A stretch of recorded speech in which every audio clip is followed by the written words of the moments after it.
jaalladha. Abbaa keenya si galateeffanna. Jaalala keetiif guddaa goonee si galateeffanna. Kan keessa hin beeku olmaan isaanaan garuu yeroo hundumaa na faarfachiisa.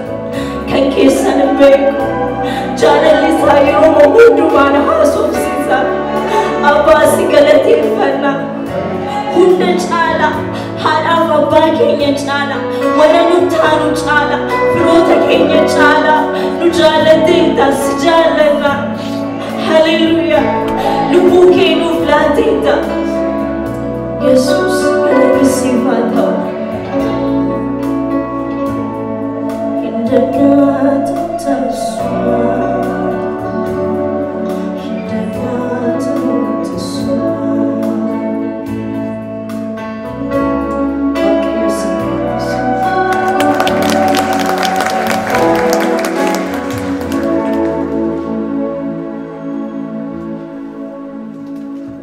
Episode harka keessanitti qabaa waaqayyo si haa eebbisu jedhaani.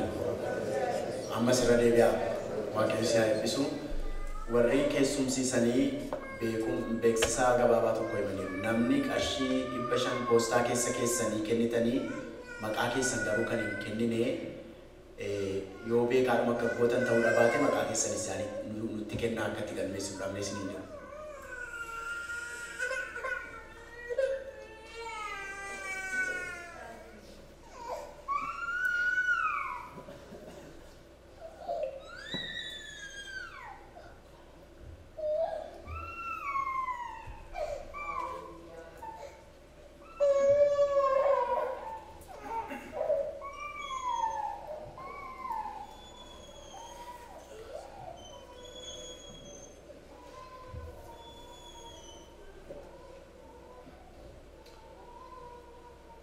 Ayyaanni gooftaa keenyaa Yesuus Kiristoos hunduma keenyaaf haa baay'atu. Nagaan isin gaafadha. Guyyaa har'aa yeroo gabaabaadhaatiif sagalee waaqayyoo walii wajjin ilaallaa. Kadhata gabaabaa godhanneetu jalqabneeti gaarii fakkaata. Yaa waaqayyoo abbaa keenyaa galanni ulfinni guddinni siif haa ta'u. Waaqayyoon gooftaa keenyaaf ulfina ol kennaa jedhameera. Waaqayyoon gooftaa keenyaanis ulfinaanis ol kaasaa jedhamee caafameera. Waaqayyo gooftaan keenya qulqulluudha. Tulluu isaa isa qulqullaa gubbaatti isa jajadha. Galanni siif haa ta'u yaa Waaqayyo. Yeroo kana immoo nuti dubbachuudhaatiif ammas dabaltee nuti himuudhaaf nu yaadachiisuudhaatiif jaalala kee waan ta'eef si galateeffanna. Yeroo kanaaf iddoo kana nu eebbisi. Maqaa Yesuus Kiristoosiitiin.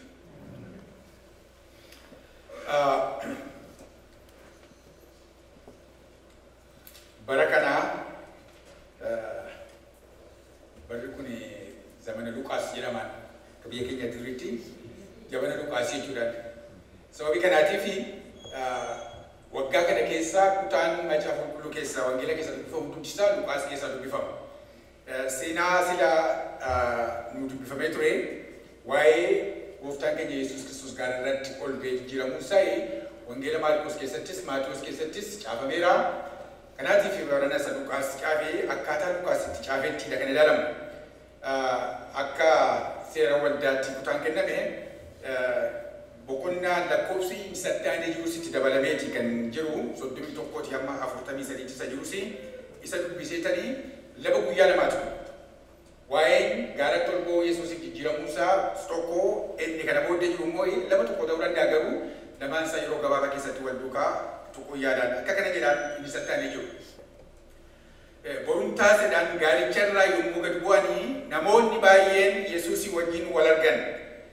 Jarreen sana keessaa namni tokko sagalee isaa ol fudhatee yaa barsiisaa ilma koo tokkicha koo kana akka anaaf ilaaltuufan si kadhadhaa. Kunoo hafuurri hamaan mucaa koo amma qabee achumaan hin calaansisaa. Lafaan dha'ees hidhachiisee hoomacha afaan isaatiin baasee rakkisee irra ture isa dhiisa. Isa akka baasanii fi bartoota kee kadhadheen ture. Isaan garuu hin dandeenye jedhe.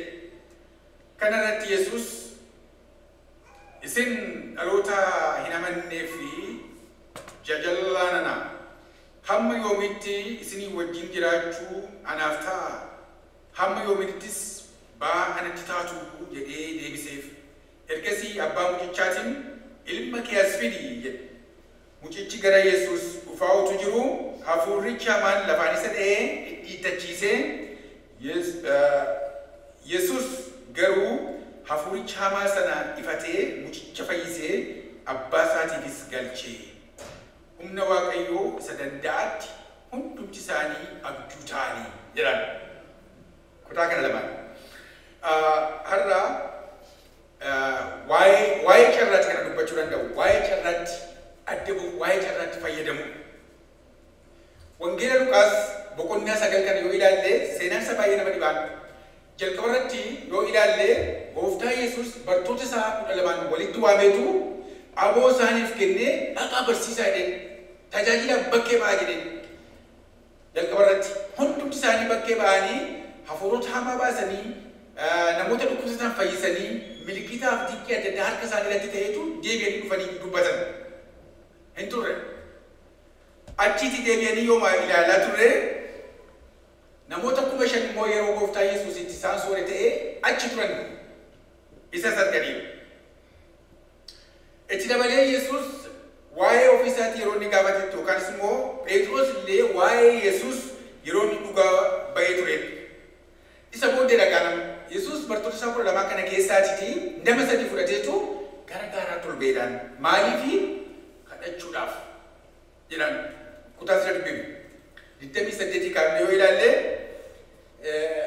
erga isaan barsiisee erga waa'ee du'a isaanii isa dubbateeti booddee Yohaannisiif Yaaqoobii fi Phexrosii fudhateetu gara gaaraatti ol ba'eedhaan. Bartoonni 9 dachaa tafanii Yesuus nama 3 wajjinii gaaraatti ol ba'een. Namooti dachaatti hafan suni seexana baasuudhaatii fi yookaanis immoo namichi amma ani dubbise kuni ilma isaatti fideen. Ilma seexanni yeroo hundumaa dhaqabee rakkisu. Akka shaakala kanaan duraatti fakkaatee, akka shaakala eeggaddaatti fakkaatee yaalanii dadhaban. Yesuus isaan bira jiru. Sababii kanaatiif waan godhan hin qabaanne. Warra 3 fudhatee ol ba'e gooftaa Yesuus gara gubbaatti isaa wajjin turan. Kadhannaadhaatiif dhaqan jedhan. Kana booddee Yesuus kadhachaa utuu jiru jedhaan yoo hubattanitti yeroo dubbisu hubattanitti taatan utuu kadhachaa jiru Museeniif Eliyaas Yesuus fuulli isaa jijjiiramee uffati isaa akka adii calaqqiseedha. Musee fi Eliyaas dhufanii isa haasofsiisan jedhaan. Bartoonni yeroo kana maal gochaa jiru? Rafaa jiru. Hirriba keessa jiru. Wanta ta'e hin agarre. Wanta ta'e waan tokko hin agarre. Musee fi Eliyaas dhufanii wanta inni du'a isaatiin Yerusaalemitti hojjechuudhaaf jiru itti dubbataniidhaan. Bartoonni garuu rafaa jiru. Warra inni fo'atee gaaratti ol ba'e. Akka hin dhageenye wanta ta'e. Kana booddee duumessi dhufee yeroo ta'utti hirribaa dammaqaniidhaan.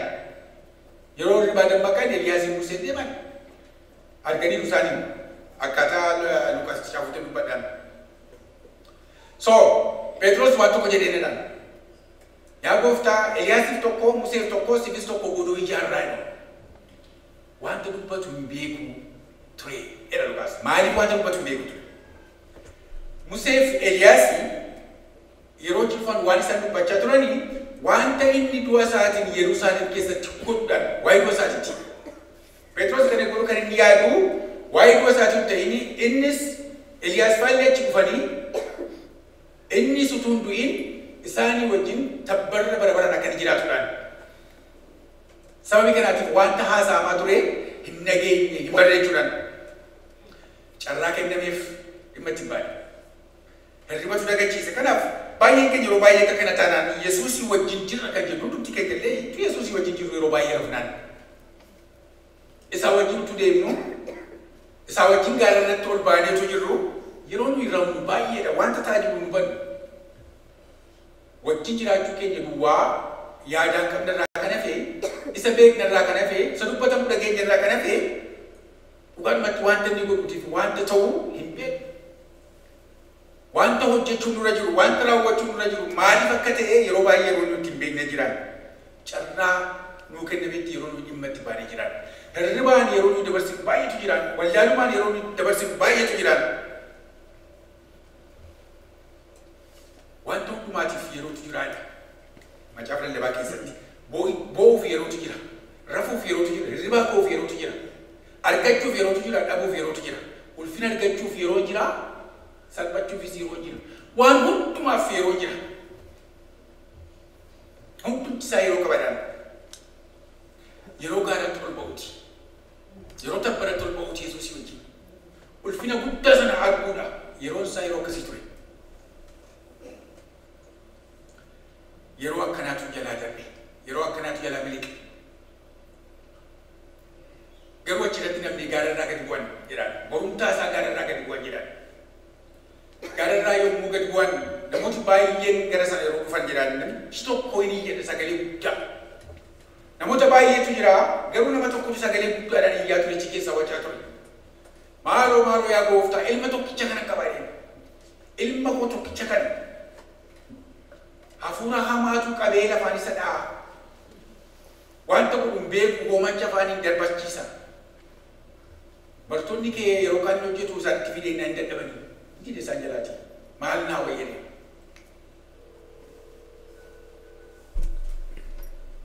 Maal naa wayyaa.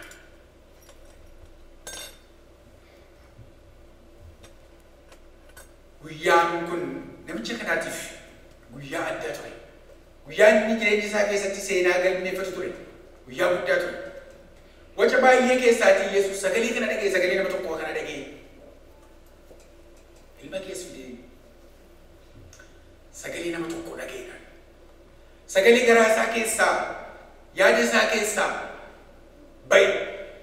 Waca baay'eetu jira. Dhuguma amma namni gabaa keessa dhaqee sagalee baay'ee dhagaa. Gabaa keessatti. Garuu yeroo hundumaa daagurri gooftaa Yesuus sagalee dhaggeeffatu qaba sagalee baay'ee keessaa. Waca hoomaa keessaatii, waca gabaa keessaatii sagalee dhagoo qaba. Macaafa qulqulluu keenya keessatti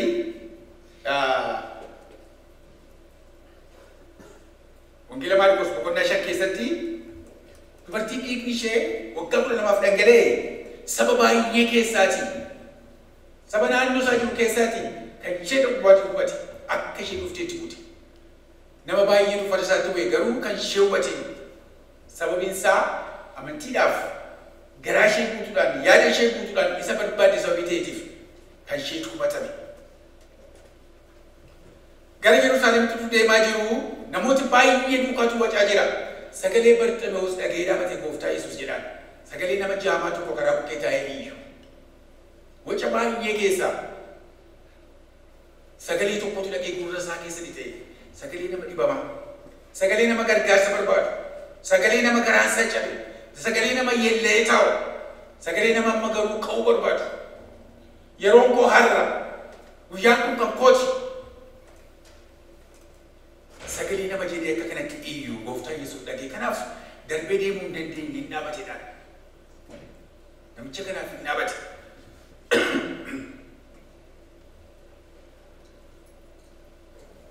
Bara Eeliin luba ture keessatti dubartoonni dhabduun baay'ee turan.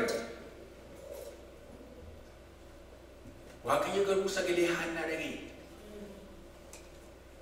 Sagalee Haannaa dhagee.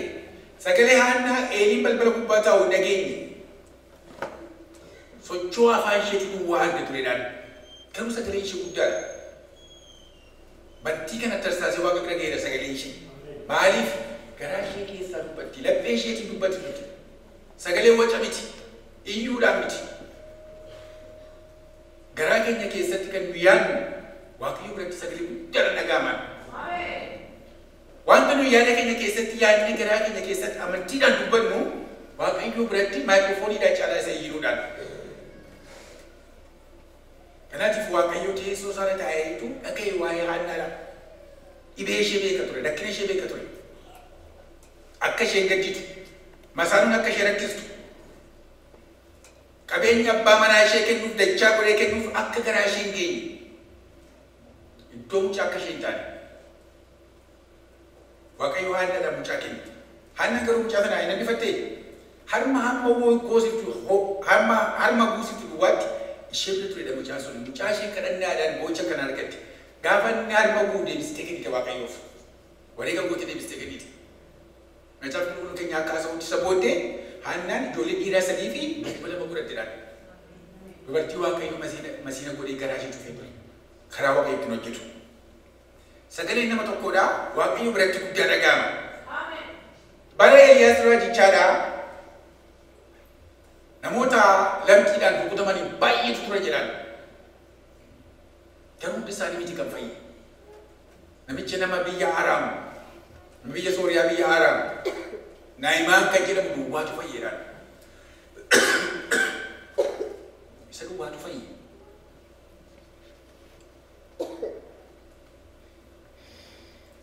Bara Eeliyaas hariyyeessa baay'eetu jira. Eeliyaas garuu gara ishee tokkittii duwwaatti ergameedhaan. Akka isa soortuuf gara dubartii tokko duwwaatu. Dubartii tokkittii duwwaatti ergame. Sagaleen nama tokkodha. Boo'ichi nama tokkodha. Waan guddaa fida.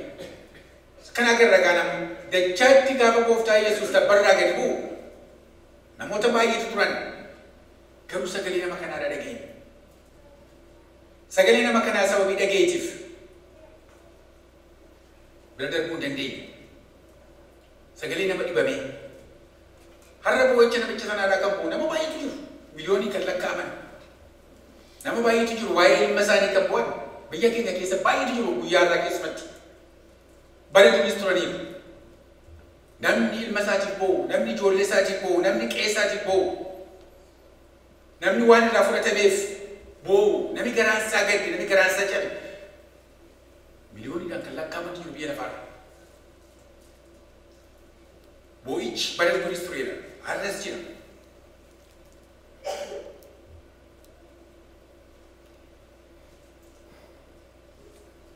Sababii kanaatiif nama hundumaatiif guyyaatu jira. Namni hundumtinuu guyyaa addaa kan jedhamu jireenya isaa keessatti hin qabaatu. Guyyaa rakkin isaa irra dhaabbatu. Guyyaa burqaan rakkin isaa dhaabbate qal'ee irra dhaabbatu. Guyyaan jira. Guyyaan fayyinni isaa itti dhugaa ba'uuf mirkanaa'uuf namni guyyaa qaba. Guyyaan hundumaa miti. Guyyaa waan jiru irraa cabu jira. Guyyaa namni gammadu ollaa isaa wajjin gammadu jira. Guyyaa imimmaan ija namaatti haqamu jira. Waaqayyo hundumaatiif guyyaa qaba. Nama hundumaatiif yeroo qaba. Jireenya keenya keessatti immoo kun dhugaa guyyaa nuyi gaara torbaatu jira. Guyyaa nuyi dachaattis Waaqayyo yaadatu jira. Sagaara torbee duwwaa miti. Dachaa keessatu jirru, doga deebi'aa keessatu jirru Waaqayyo yeroo yaadatu jira. Wanti guddaan jiru garuu hamma ammaatti kan argaa jirru gooftaan keenya Yesuus Kiristoos yeroo inni mandara keessa darbu yoo itti hiine gooftaan nu bira hin darbu. Mandara keenya gaafa ni dhufu, gara keenya gaafa ni dhufu, nu bira yeroo ni dhufu, waldaa keenya keessa yeroo ni dhufu itti hiineetiif gooftaan Yesuus hin dhaggeeffata. Iyya garaa keessaa ta'e beeka. Iyya sun waca duwwaa miti, waca baay'ee dhagaa. Naannoo isaa kan jedhamu turu baay'eetu waca turan jedhaan. Garuu warra waca sana miti. Waca keessaatii kan bo'u jira. Waca keessaa kan dhibee isaatti himatu jira. Isa wacanii miti. Kanaatiif guyyaan hunduma keenyaatiif jira. Guyyaan yeelloon nurraa ka'u jira.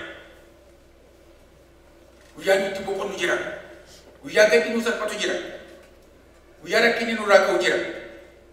Guyyaa gaaffii keenyatti deebii argatu jira. Kan hundumaa kan fidu garuu gooftaa keenya Yesuus Kiristoos. Inni gaafa ni dhiyaatee jiru, inni gaafa ni nu bira jiru. Egaa akkamitti akka dubbannu hin beeku. Garaa keenya akka Haannaa laphee keenya lubbuu keenya dhangalaasuudhaaf fuula isaa duratti. Haannaan jireenya ishee dhangalaafte, hin dhangalaafte jedhaan. Sagalee ishee namni dhaga'u. Hidhii ishee duwwaatu socho'a. Garuu lubbuu ishee dhangalaafteetti. Isa kana ilaale Waaqayyo. Isa kana arge Waaqayyo. Kan namicha kanaas kana fakkaata. Ilma tokkicha qaba. Ilmi tokkicha mamma akka jaalatan na gaafachuu dandeessu.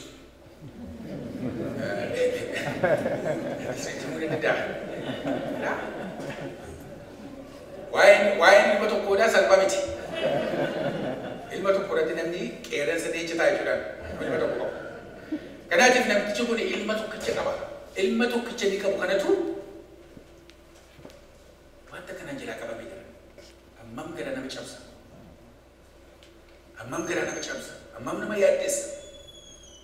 Namoota biraa gargaarsa yeroo dhaban namoonni hin dandeenye yeroo namaa jiran ammam nama yaaddeessa. Dhibee baay'ee qabaanne dhukkuba baay'ee qabaanne hakiimoonni hin danda'u yeroo jedhamu ammam nama yaaddeessa. Salphaa miti. Namni garuu abdii tokko qabaachuutu irra jira. Hundumtinuu yeroo dadhabamu lafatti galagalu qabaachuutu irra jira. Hundumaa nama biraatti yeroo dadhabamu ogummaa namaa beekumsi namaa waa gochuu irra dadhabu. Namni bakka itti galagalu waa qabaachuutu irra jira bulu ta'u. Firdiin yeroo namatti jallatu daanyaan murtoo namaa kennu yeroo dhufu namni gara itti galagalu qabaachuutu irra jira. Ani raa eeggatu jiraachuutu irra jira. Utuu gooftaa Yesuus hin jirre ta'e maal ta'a jechi kun jireenyi isaa maal bakka irratti yaadu. Bartoonni inni biyya lafaa kana irratti isaan abboomee kaa'ee dadhaban jire isaan sababii isaa kennu. Maatiyoos akka jedhu Maatiyoos keessatti Maatiyoos akka barreesse sababii isaa amantii qabdan amantii amma sanaaf ijaaru qabdaniiti seexana kana baasuu miti gaara sanaan buqqa'iitii dachaa kun jettaniiti hin danda'ama ture jedhe gooftaa Yesuus isaanii jedhaan. Maatiyoos akka kana jedhaan. Maariikoos immoo lakkii sanyiin akka kanaadhaa gosi kanaadhaa soomaaf kana ta'an malee hin ba'u. Kuni gosi isaa cimaadha, akaakuun isaa cimaadha. Kasa kanaan dura beeknu miti, kasa kanaan dura agarree miti. Baay'ee nama dhiba. Hafuurri hamaan akaakuu qabaachuu isaa gadi jiran. Laafaa fi cimaatu jira jechuudhaan. Laafaan jira, cimaan jira, hadheen jira, kan namni bira ga'uu hin dandeenye jira. Kan namni fatee baasuu danda'u jira, kan namni duwwaa hin dandeenye jira, kan waaqayyoon duwwaa namarraa kaasu jira. Har'a seetan akka nagaa namoota keessa galee biyya lafaa keessa galee biyya hunduraa kan jiru. Kaan rookeetiidhaan hin kaastan, boombiidhaan hin ka'u, maaliin kan hin kaane jira. Waaqayyoon duwwaa kan kaasu jira. Namni kan kaasus jiraachuu danda'a. Aboo kennameefi, humna kennameefi. Garuu kaan gosi isaa kana biraadhaa namaa dhufu. Gosi akkasii kun soomaaf kana ta'an maleessaati gosa boombii. Lukaas garuu gara biraadhaan hamma yoomitti isinii wajjin jiraadhani hamma yoomitti jedhaan gooftaa Yesuus eenyu jedhaa bartoota isaas ta'uu namoota dabalatan achi jiraniitiin ana immoo miti isin wajjin jiraadha dhaloota namanneen anadha. Kanaatiif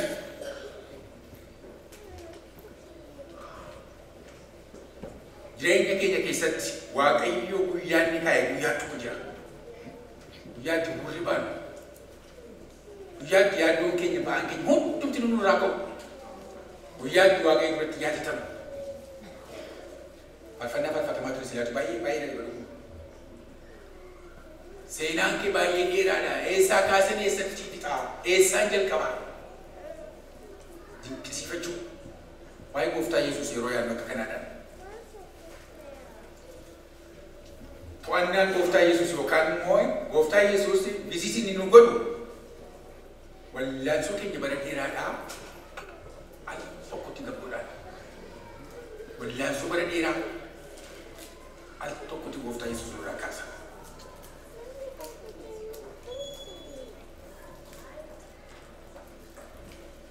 Kanaatiif obboloota koo har'a maal jenna guyyaa kadhannaati fuula gooftaa duratti yeroo dhiyaannu. Har'a timtu dhiyaatu. Har'a guyyaan irraa guyyaa keessan ta'inaa namoota baay'eedhaatiif. Carraan jireenya keenyatti keessatti qabnu guyyaan tokko jira. Guyyaa har'aa ta'inaa baay'ee keenyaatiif. Guyyaan sun. Yesuus yeroo inni dhufee naannoo keenya gidduu keenya kana keessa jiru sin gadhiisu. Gara koo ilaali, gara koo dhaga'i. amaluma fakka duriidha akka ergamootaadha gara gubbaatti isa wajjin ol baanee rafuu duwwaan danda'amu kunis jedhama beekuuti baay'ee nama gaddisiisaan waa'ee jedhan sanaa immoo yaadu bakka kanatti ilaalee hin beeku gaaratti ol baanii isa wajjin ol baanii hirriba keessa rafuu kanaaf akka isaan rafaniif miti gooftaa Yesuus fuudhee gaaratti kan ol isaan ba'e akka isaan isaa wajjin kadhataniifidha warri kadhatatti cimanii mul'ina guddaadha warri kadhatatti cimanii humna guddaadha kan waaqayyo irraa waan baay'ee hirmaatu seera ba'uu keessatti sila buleessi dhaqeen dubbisee agartaniitu Museen gaara Siinaa ol ba'eedhaan guyyaa 40 fuula waaqayyo dura bu'eedhaan gaafa achi gadi bu'eedhaan Museen fuulli isaa akka calaqqisu ofirratti hin beeku ture garuu namoonni arganiitu calaqqisa fuula isaatii arganiitu sodaataniidhaan gaara irra ture waaqayyo wajjin warri kunis gaara irra turan garuu yeroo gadi bu'an fuulli isaanii calaqqisu ture sababiin isaa rafaa turan Museen irraa gaara gubbaa yeroo ga'e dhaggeeffachaa ture jalli kun yeroo isaanii gaara gubbaatti irratti balleessan jechuudha kanaatiif isa kana waaqayyo waawwachu isaa wajjin kaanee isaa wajjin ajjiirra jennee hirriba rafuu dagachuu carraa of baasuu isa kanaadhaan akka Museedhaa dammaqnee wanta waaqayyo jedhu dhageenyee hubannee deebi'uudha gaaratti irra ol baanee sagalee isaan gara gubbaatti dhaga'anii ilma koo nan jaalladhu isa kana isa dhagaa kan jedhu dhaga'anii dhaggeeffatanii bulan achi yeroo gad ba'anii maaliif duutati eenyu kan caalu wangeeluma Luqaas kana keessatti erga gad bu'anii booddee ergamoota gidduu eenyutu caala jedhaniitu gaaffii kan kee kana maaliif beektu warra gaararraa gad bu'eetu si caallaa jechuu sana diyaarratti warra gajjallaa ture nuti si caalaa sababiin isaa Musee fa'aa dhageenyedha agarreerra garuu lafaatu waan godhan hin qaban garaagarummaa hin qaban turan garuu wal lolu gad bu'anii eenyutu caala kun keessaati isa kana agarra yeroo baay'ee amantoota gidduuttis waldaa keessatti ilma garaagara iddoo baay'eetti agarra eenyutu caala isa pulpiitii kana gubbaa dhaabatee gadi bu'uu isa achi taa'utu caala eenyutu caala waldaa keessatti sababii kanaaf dubbate gooftaa Yesuus ijoollee mucaa xinnayyoo fideetu isaatu dhaabeedhaan kana guddaan mootummaa waaqayyootti akka mucaa kanaa namaaf gad deebisetu guddaadha isatu caala isa kana ragaa Luqaas kan inni haasa'u Luqaas kan inni jedhu guyyaan irraa kan yaadachiisu isa kana fuula waaqayyo duratti yeroo dhiyaannu carraa qabnutti fayyadamuu qabna baay'ee keenyaatiif akka namicha kanaadhaa gooftaan keenya Yesuus Kiristoos rakkina keenyaa guyyaa tokko kaasee amma dhumaatti guyyaan inni nurraa kaasu waanjoon saggoo keenya irraa guyyaan itti cabu guyyaa dhumaa nu taata guyyaa waaqayyo deebiitti nu deebisu laphee keenya isa boo'u garaa keenya keessatti isa boo'u isa namni hin dhageenye isa namatti hin dubbanne isa garuu ofii keenyaati beellee waaqayyo wajjin haasofnu imimmaan keessatti kan dhangala'u baay'eetu jira jedhama namoonni rakkina baay'ee keessa kan darban jiru imimmaan bakkeetti namoota hin ta'in gara keessaatti kan dhangala'u imimmaan baay'eetu jira waaqayyo duwwaan kan dhaga'u waaqayyo duwwaan kan argu har'a guyyaan isaa guyyaan dhiyaatu carraa waaqayyo nu kennetti fayyadamnee ayyaana waaqayyo irraa hirmaachuun ayyaana waaqayyo jiru irraa hirmaachuun yeroon isaa yeroo kana riba baay'ee akka irra jira gaaratti ol baanee akka irrabne garuu hubannee ilaaluun barbaachisa naannoo keenyatti wanta ta'aa jiru wanta raawwatamaa jiru wanta gochaa jiru wanta ta'aa jiru hunduma isaa akka carraan nu baane hubachuu dhabuu irraa kana waaqayyo nu gargaaru bara keenya bara eebbaa godhu waaqayyo nu gargaaru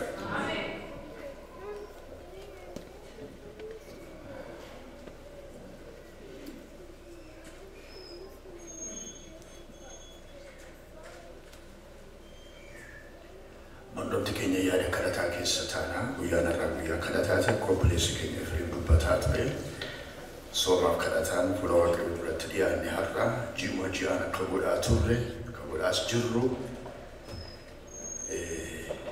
guyyaa addaati keessumaa saba keenyaa yerootti yaadannu obboloota keenyaa obboleettota keenyaa walii keenyaaf warra dhukkubsataniif warra yaaddoo qabaniif Waaqayyoon yeroo addaan baafnee kadhannu guyyaa kun guyyaa akkasiiti iddoo jirtanitti hundumti keessan yaada kadhataa keessa ta'a.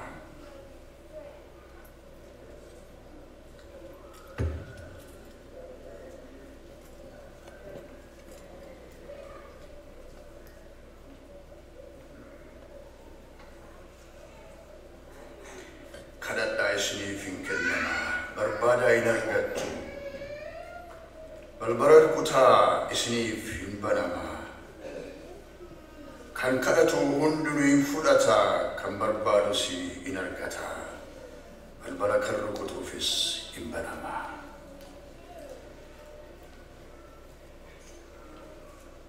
Kadhadhaa isiniif hin kennama. Abdii kana amanannee fuula Waaqayyoo duratti yaada kadhataa keessa taanaa obboloota keenya gurmuu waaqeffannaa keenya faarfannaa garaa garaa idduma ta'anii faarfachuudhaan nu gargaaru raawwaddeedhaan kadhata keenya fuula Waaqayyoo duratti dhiyeeffannaa. Waaqayyo nu gidduu jira, nu dhaga'aa jira, nu eegaa jira. Karaa hundumaatiin inni nu eebbisaa deebii nuu kennaa ture har'as nu wajjin jira. Maqaan Waaqayyoo haa eebbifamu. Iddoo jirtanitti Waaqayyo duratti dhiyaadhaa obboloota koo.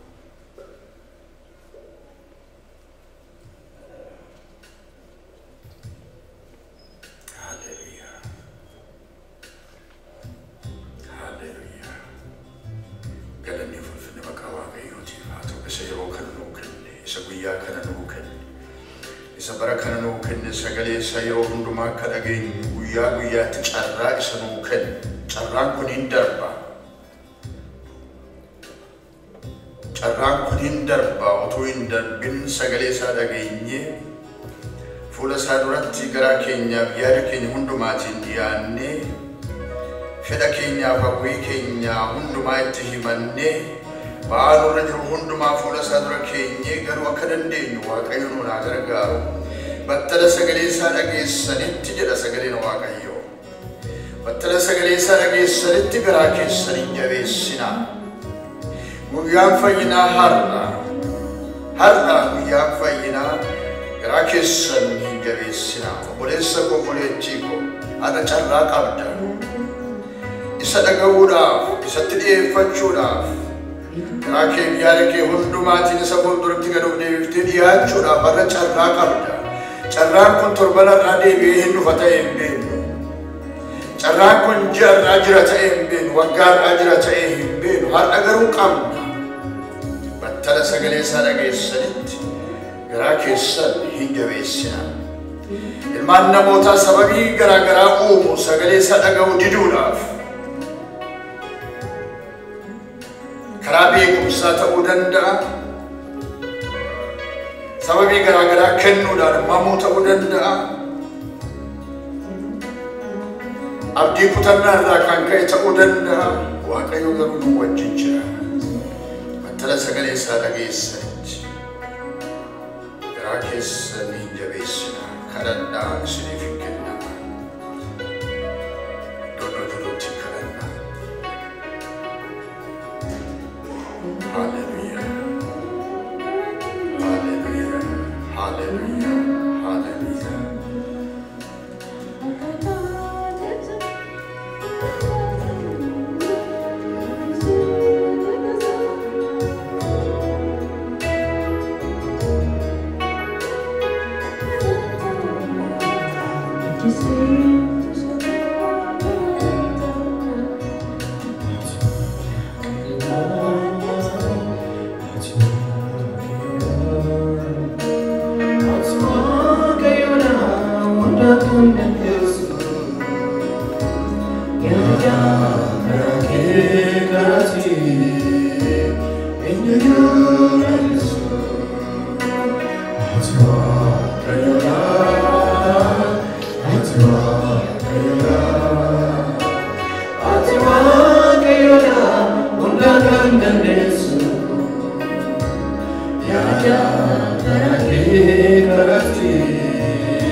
jalqabarratti obboloota kanatti barbaadan gara fuulduraatti sirbaamna.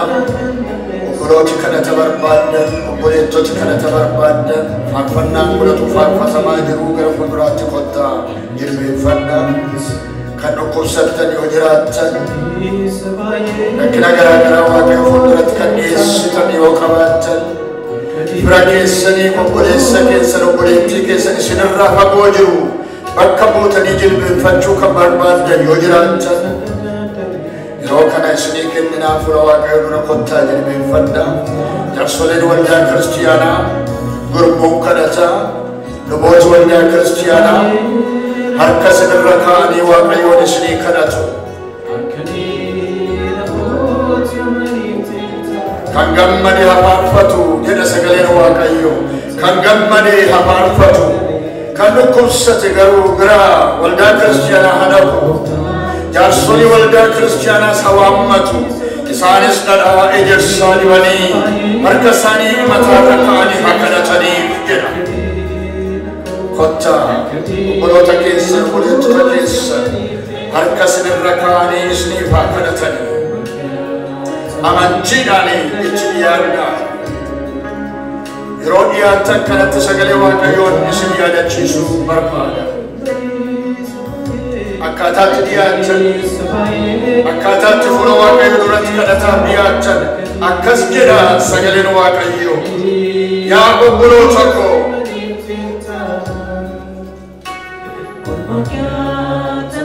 isin keessaa namni tokko ogummaan yoo jirrate waaqayyoon isa nama hundumaatiif harka guutee fuula ifaadhaan kennu haa kadhatu. Innis hin kennaafi. Isin keessaa namni tokko ogummaan yoo jirrate waaqayyo isa nama hundumaaf harka guutee fuula ifaadhaan kennu haa kadhatu. Innis hin kennaaf. Amantii kanaan dhiyaadhaa obboloota koo. Fuula ifaadhaan sii kenna. Gungumaa sii kennu. Nyaara bu'uuraa sii kennu. Garuu jala sagaleen waaqayyo. Garuu utuu hin mamin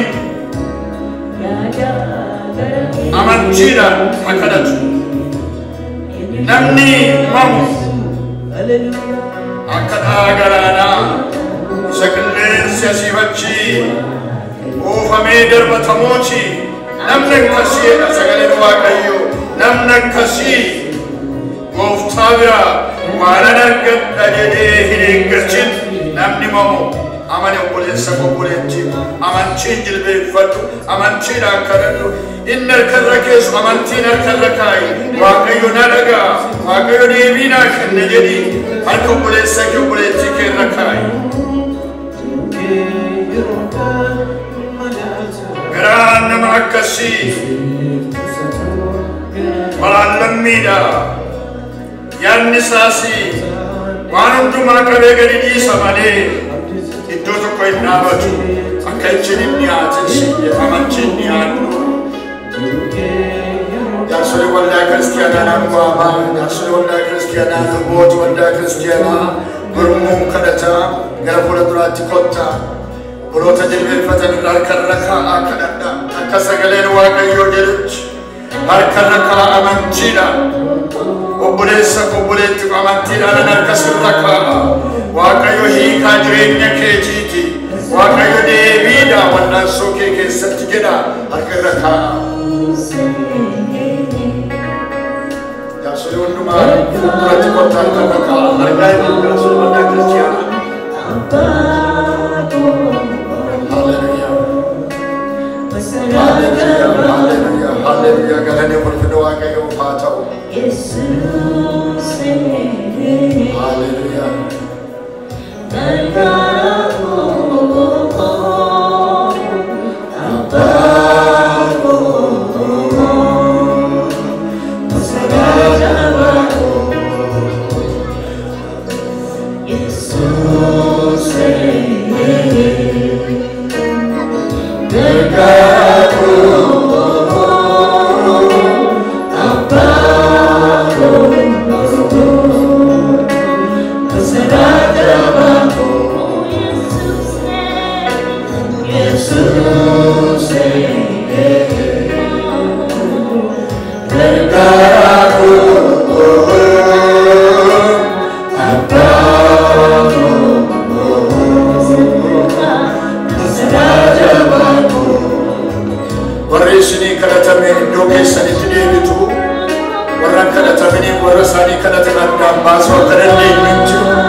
Waaqayyo sinnagaa jira, gooftaan nu gidduu jira.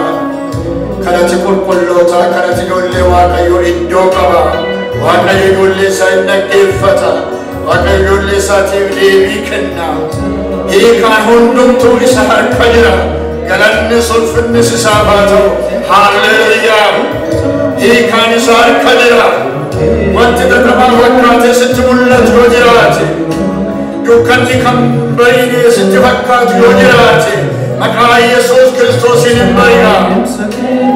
Kan hin hiikamne kan sitti fakkaatu yoo jiraate, maqaa Yesuus Kiristoosiin hin hiikama.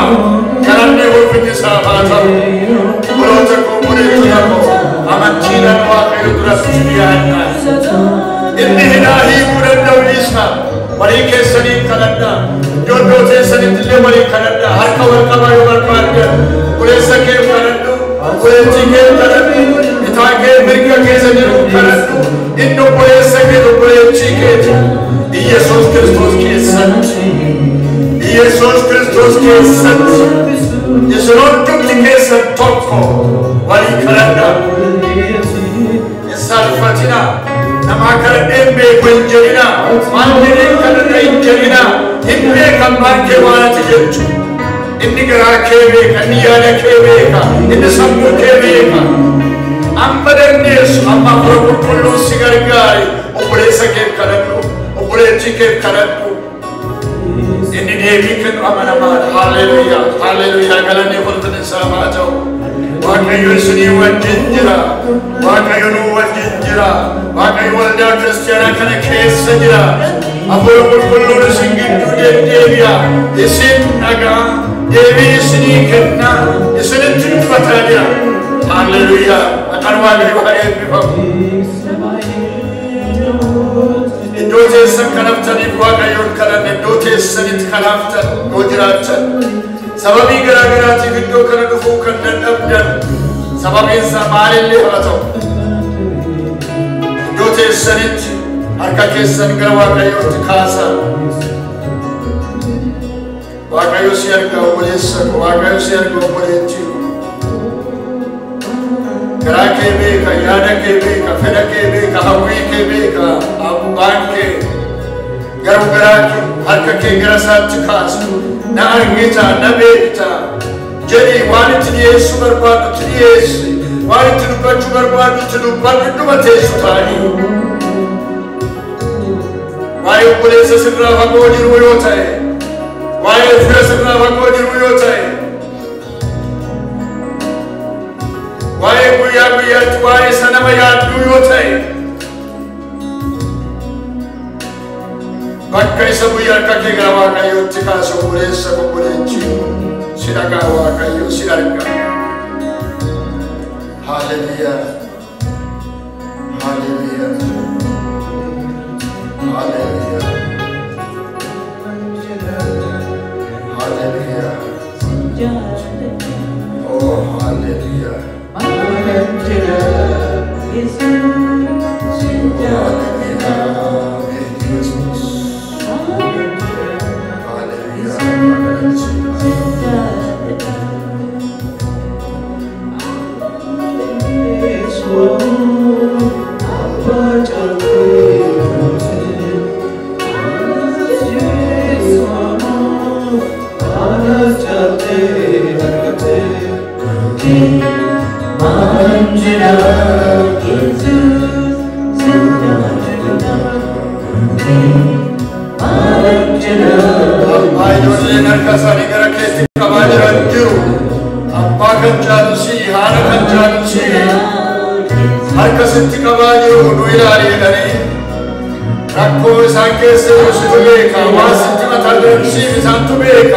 Maqaa Yesuus Kiristoosiitiin gaaffin isaan si gaafatanii akka inni deebi'uuf gooftaa si kadhannina. Abdii ati nuu kennite kadhadhaa isiniif hin kennama. Barbaadaa hin argattu nuun jette. Isa kana amanachuudhaan obbolooti gara keetti harka kaasaniiru. Maqaa Yesuus Kiristoosiin deebiin isaaniif haa kennamu. Waan isaan barbaadan fagoo jirallee yoo ta'e, laga gama jira yoo ta'e, akka sammuu namaatti waan hin danda'amne illee yoo fakkaate, kan doktoriin hin danda'amu jedhee yoo ta'e,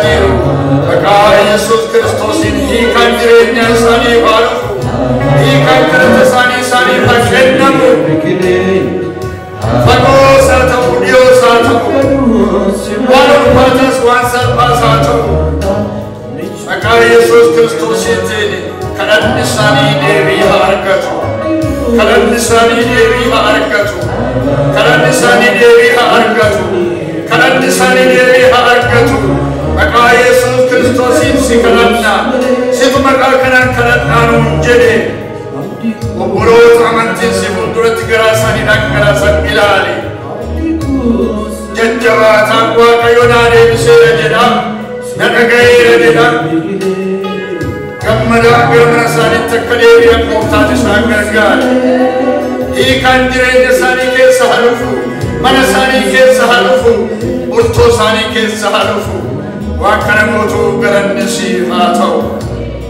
hallelujah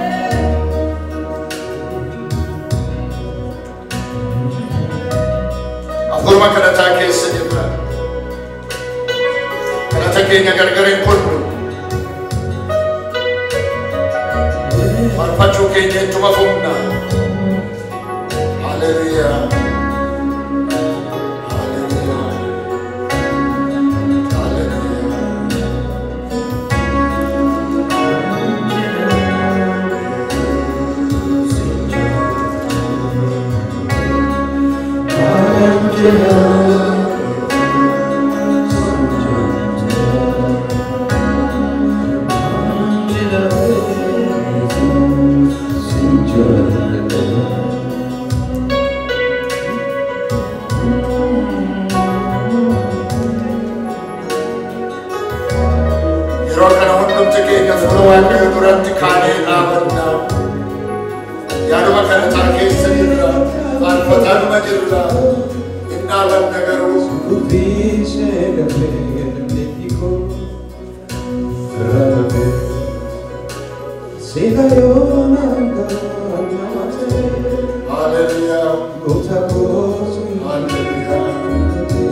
Sabakenya sadu ajiru dargaggeessa keenya sadumaa jiru ijoollee gola deeman warra dhumaa jiraniif warra bu'aan isaanii ciccitee akka bakkeetti gatame owwaalcha dhabaniif warra bineensi bakkeetti isaan nyaateef warra mana hidhaasan keessa jiran wal dhaalameef,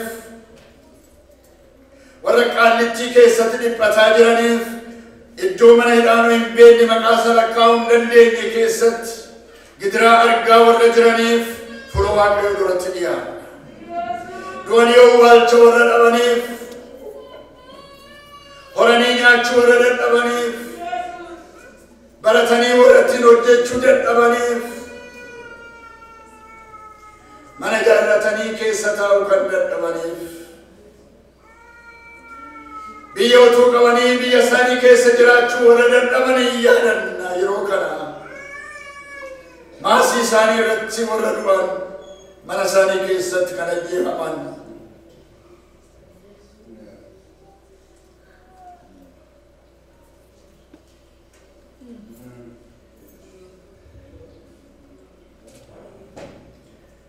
mana barumsaa dhaqanii mana isaaniitti galuu kan dadhaban, haati qara eegaa kan hafte, mucaan koo yoom deebi'a yoom naa galaa jettee mucaa ishee arguu kan dadhabde, ilmi koo yoom baranaa dabarsatu jettuu ilmi ishee bara ishee dabarsuu kan dadhabe, karaatti kan hafe waa'ee saba isaatiif, waa'ee jallina hojjetamaa jiruutiif otuu dubbatu otuu falmu qoma saara isaatti dabarsee kan kenneef yeroo kana fuula Waaqayyoo duratti iyyina, fuula Waaqayyoo duratti dhiyaanna. Saba balleessaa malee dhume,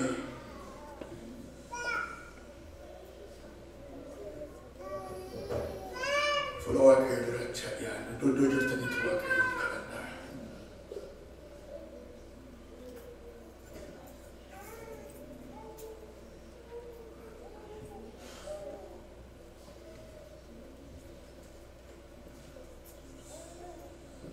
Kana godhaa isiniin jedhu garaa keessa dhangalaasaa fuula Waaqayyoo duratti obboleessa keef, abbaa keef, haadha keef warra yeroo isaanii malee du'an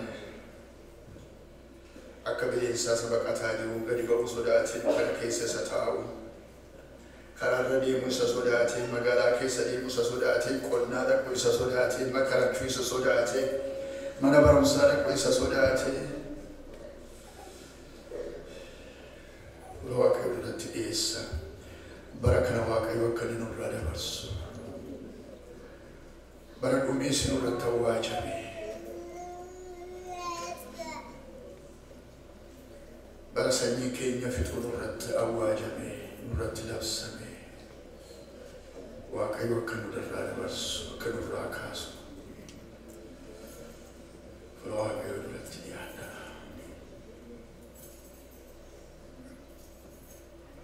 Meeddoo jirtanii tokkotu arraba keessaniin dubbadhaatii Waaqayyoo kadhadhaa.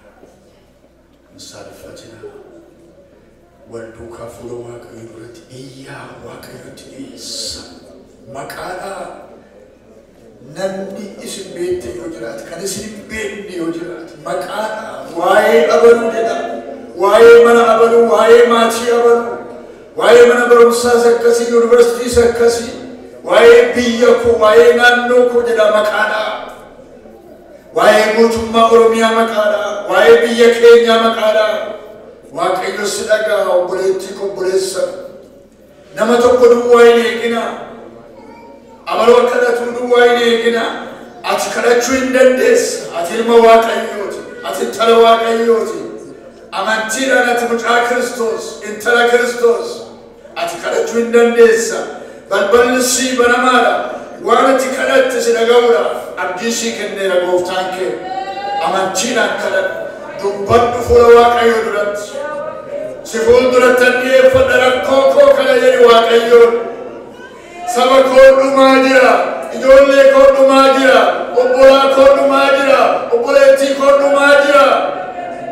Waaqayyo nu ilaali jedhi dubbadhu Waaqayyo duratti hiyyeellahin. Isaalfatiin Waaqayyo duratti iyyachuu. Namatti iyyataa miti jirta miti Waaqayyotti iyyataa jirta. Isa Waaqaaf lafa uume, isa seenaa jijjiiru, isa bara geddaru, isatti iyyadhu. Abiraan kan mootu baay'een hin argamne itti iyyadhu. Tarii akkasitti sitti nagaamuta obboleessi kee hin duune obboleettiin kee hin duune abbaan kee jira haati kee jirti biyya gaarii keessa jirta sitti nagaamne ta'a bordoo obboleessa keetii dhaga'uu dandeessa duu abbaa keetii dhaga'uu dandeessa duu haadha keetii dhaga'uu dandeessa biyya keenya keessa rasaasirraa fo'ee rukutaan jiru abbaatti hundumaatu du'aa jira sanyii fixuu sababii barbaadamuuf durbooti keenya dhumaa jiru dargaggooti keenya dhumaa jiru yaaddaa fuula waaqayyoo duratti booma fuula waaqayyoo duratti iyya fuula waaqayyoo waaqa jiraataa duratti iyya obboloota koo nurraa kaasi balaa kana jedha umiisa kana nurraa kaasi jedha umiisa nurraa kaasi balaa nurraa kaasi isa nu fixuu barbaadu nurraa kaasi jedha hin dandeessa gooftaa hin dandeessa hin argita gooftaa nurraa kaasi bara baay'ee waan nutti ulfaate nurraa kaafteetta seenaa kee baay'ee beenna ammas nurraa kaasi maaliif gooftaatu ilaaltu sabi keenya maaliif dhuma sabni keenya amma yoomiitti teenye ilaalla kana amma yoomiitti boonya naannoo akkasiitti ammanatu du'e naannoo akkasiitti ammanatu ajjeefame naannoo akkasiitti ammanatu dhume naannoo akkasiitti owwaalcha baluu jira naannoo akkasiitti ammanatu hidhame amma yoomiitti dhageenya sagalee gaddaa televiziyoonii ilaaluu miidiyaa ilaaluu hin sodaanne gooftaa feesbuukii hin sodaanne oduu garaagaraa darbu hin sodaanne du'a duwwaa dhaga'aa jirra hidhaa duwwaa dhaga'aa jirra badiisa duwwaa kan saba keenyaa dhaga'aa jirra waaqayyo balaa kana nurraa kaasi balaa kana maqaa yesuus kiristoosiin nurraa kaasi amantiidhaan si fuulduratti dhiyaanna nurraa kaasi si amanan akkati kana gootu himmamni akkati nurraa kaaftu akkati seenaa geeddartu hin amanna kan ilmaan namaa fixu kan sanyii namaa balleessuu barbaadu balleessaa malee badii malee kan nama hidhu firdii dhugaa kan nama duraa dhossu mootummaa akkasii hin barbaannu mootummaa qajeelinaa barbaanna mootummaa dhugaa barbaanna mootummaan dhugaa nuuf haa dhaabatu mootummaan nu balleessuudhaaf kan yoo jiraate nu fixuudhaaf kan ka'e nurraa haa ta'u yaa waaqayyo in ilaaltaa biyya lafaa in argita waan sitti lakkoofnu maa hin qabnu amma yoomiitti yaa waaqayyo amma yoomiitti jedhan sabni Israa'el amma yoomiitti nu ilaaltaa jedhani yaa waaqayyo xoofoon isaa hin guunne amma yoomiitti gara saba kanaa ilaali gara saba Oromoo ilaali ofii keenya duwwaamne gooftaa kan si kadhannu nuyi ofittoo miti sabni keenya qomoo baay'ee gargaaree of gidduu kaa'ee nyaachisee obaasee lafa kenneefi guddiseera saba kan biraa jaallatuudha har'a nuyi warra dhumaa jiran warra gambeela jiraniif si kadhanna gambeela keessatti ilmaan namootaa dhumaa jiru Gondar keessa dhumaa jiru naannoo garaagaraatti du'aa jiru biyya lafaa iddoo adda addaatti du'a dhageenya Taanzaaniyaa keessa namoota keenya hidhaman baay'ee dhageenya kan firdiin isaanitti kenname Malaawii keessa hin dhageenya biyya Arabaa keessa hin dhageenya iddoo isaan jiranitti yaa Waaqayyo saba baqatee biyyaa ba'e kana lubbuu isaa oolfachuuf jedhe inni kan galaana diimaa keessatti dhumeera galaana diimaa keessatti dhumeera inni kan caakkaa keessatti dhumeera isa kan beelli fixeera isa kan lafti duwwaan fixeera dheebuun fixeera beelli fixeera saba kana hundumaatiif si kadhanna yaa Waaqayyo seenaan biyya keessa buqqaanii ba'uu nurra haa ta'u biyyi keenya yaa Waaqayyo biyya namni keessa jiraatu haa ta'u biyya nagaa biyya tokkummaa biyya ilaa filaameedhaan wal dhaggeeffatanii wal kabajanii keessa jiraatan nuuf haa ta'u biyya namni hundumtu yaa Waaqayyo mirgi isaa eegameefi ulfinni isaa eegameefi yaa Waaqayyo ulfinaan walii wajjin keessa jiraatu biyya nagaa nuuf haa ta'u salphina kana nurraa kaasi kaasi. Yeelloo kana nurraa kaasi. Biyyi lafaas nu nuffe. Biyyi lafaas nu dadhabe. Takka waa'ee beela keenya odeessina nu gargaaraa jenna.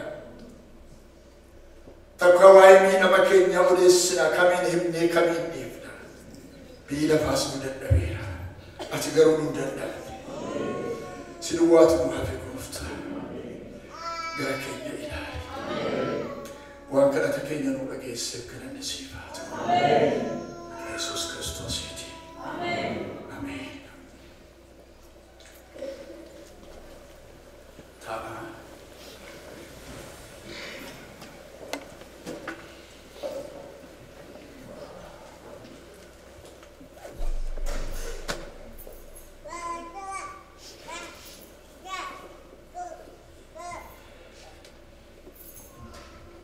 Juma jana kagono doko paya kena kena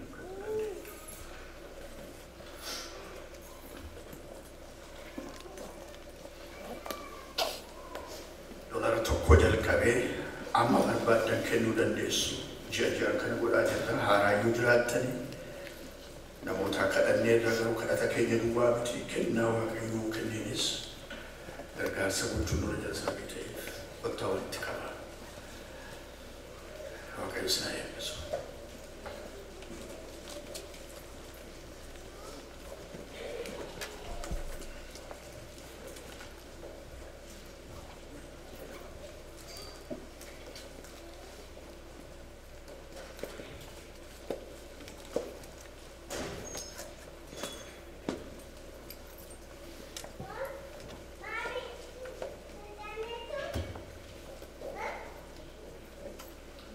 Waaqayyo mana keessana eebbisu jireenya keessana eebbisu bara hundumaa warra gargaarsa gochuu danda'an waaqayyo isin haa godhu warra gargaarsa kadhattan isin godhin warra ija namaa eegdan isin godhin waaqayyo mana keessa bultoo keessa jireenya keessan eebbisee ammallee irraa haftanii warra kennitan ta'a waaqayyo kanaan isin beeka warra kennitan taatanii warra gargaartan taatanii kunis eebba waaqayyo galanni isaa haa ta'u.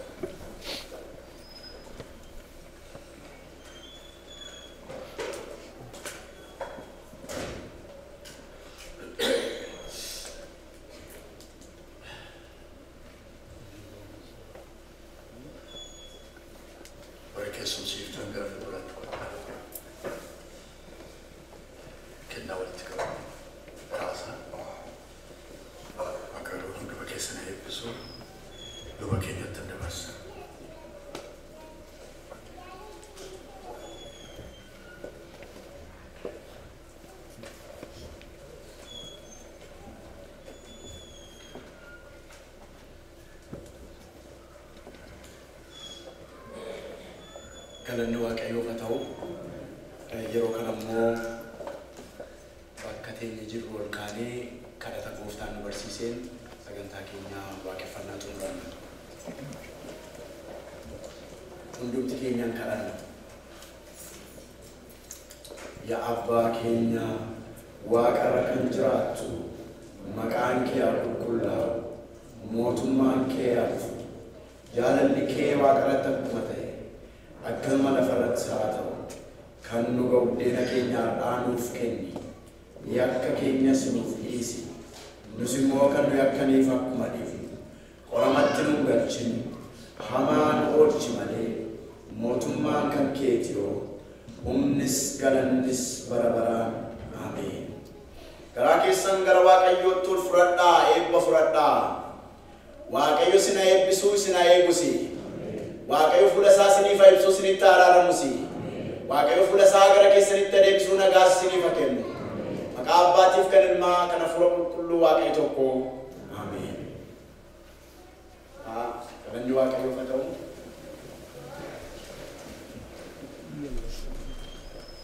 Yeroo qabaanneef waaqayyoon guddaa galateeffannaa yeroo keenyas waan adeemeef waaqeffannaa keenya asuma irratti xumurraa warri alaasii gadi baatanuu Dharma Asteer Gannootti yeroo bunaaf shaayiin qabaannaa waaqayyo isin haa eebbisu.